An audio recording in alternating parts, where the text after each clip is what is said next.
भैया जी उसे जरा वहाँ किचन में रख दीजिए, आराम से आराम से। Thank you.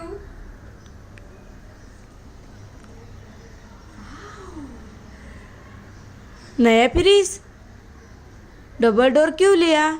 अब तू तो बन गया नॉनवेज और मैं ठहरी प्योर वेजिटेरियन, तो फिर एक डोर तेरा और एक मेरा।